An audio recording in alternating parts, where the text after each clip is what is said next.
Bana, Kiredio ni moja wa watu ambao walikuwa wakishirikiana vizuri sana na MC Pilipili. Kwanza pole na msiba Kiredio. Shukrani sana, umeniotea. Okay. Moment ambazo unazikumbuka kwa MC Pilipili ni zipi kubwa ambazo hata leo ukilala huwezi kuzisahau hata ukiwa kwenye ndoto namna gani? MC Pilipili ni mtu ambaye alikuwa anacheka muda wote.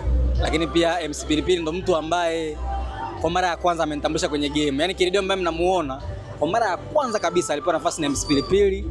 Koi na Jolo Master wakamuona, wakampeleka Cheka tu bali nimefanya nikahamia kwenye content creation. Kwa hiyo confidence yote ya industry nilitoka kwa MC Pilipili. Ndio maana nikaona leo lazima nifike kwa ajili ya kumsindikiza. Unaposema confidence yote ulitoa kwa MC Pilipili, alikuwa anakupa confidence za namna gani? Kiukweli MC Pilipili ndo mtu ambaye aliniambia unaweza. MC Pilipili ni mtu ambaye aliniambia unaweza ukatengeneza fedha kwenye industry. MC Pilipili ndo mtu wa kwanza kunipa jukwaa. Pengine asingenipa yeye jukwaa, leo nisingekuwa hapa. Na kipindi naacha comedy, hata juzi kwenye page yangu ya Kiredio Show nilishare screenshot ya MC Pilipili kuniuliza kwa nini umeacha comedy? Kwa sababu wakati naacha comedy alikuwa ni mtu ambaye alikuwa anaomba sasa kwa nini unaacha comedy, lakini nikamwambia na vitu nataka nifanye vikubwa kwenye industry hii, kwa hiyo tutakutana sana. Kwa hiyo ni mtu ambaye alikuwa ananishauri sana, alikuwa ananipa confidence sana, alikuwa ananiambia unaweza. Pengine hata nilikuwa sijui kuchekesha, lakini alikuwa ananiambia bana unaweza, njoo chekesha. Wengi kila mmoja anamkumbuka kwa namna yake. Labda unaweza kutupa moment ambapo taarifa uliipata MC Pilipili. Ulikuwa katika mazingira gani? Nakumbuka nilikuwa niko Coco Beach, Masaki. Kuna kazi ya watu nilikuwa na shoot na nilikuwa niko nje ya muda. Kwa hiyo ilibidi ile kazi ni edit haraka alafu ni post. Kwa hiyo nimeedit haraka nimemaliza nimeipost. Sasa kwenye kupost unajua kishaka okay. Kuna kamshale kanatembea hapa hivi. Kwa wakati ile kamshale ka post yangu kanaenda, ndo ngakutana na taarifa kama MC Pilipili amefariki. Ikabidi kwanza nipaki gari pembeni. Nisubiri post yangu ikishajipost, ni delete hapo hapo. Alafu ndo nianze kukagua je, taarifa ni sahihi.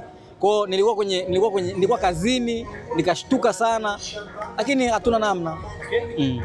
Kila mmoja anaongea la kwake. Lakini labda mara yako ya mwisho kabisa kuwasiliana naye hata kwa message za mambo ya kikazi na nini ilikuwa ni lini? Mara yake ya mwisho nakumbuka ilikuwa ni mwaka huu kwenye mwezi wa 5 wa 4. Alikuwa by the way message zake za mwisho sikutamani kuziposti kwa sababu alikuwa ananiulizia kuhusu girlfriend wangu. Yaani alikuwa amemuulizia tu kwamba hivi ndo mkwe wangu, nikamwambia ndio baba. Msha yani akawa anamsifia tu, anatuombea mnafanya vizuri huko, njoo tu wanaangalia. Yaani akawa anatupa ushauri kwamba okay, nimewaona mnafanya vizuri, piteni hapa na hapa na hapa. Ndio message ambazo za mwisho ni chat na MC Pilipili. Kuna mwisho kwa MCs wote ambao pengine labda kwa namna moja na nyingine labda waliguswa lakini wakashindwa kufika hapa kumzika MC Pilipili.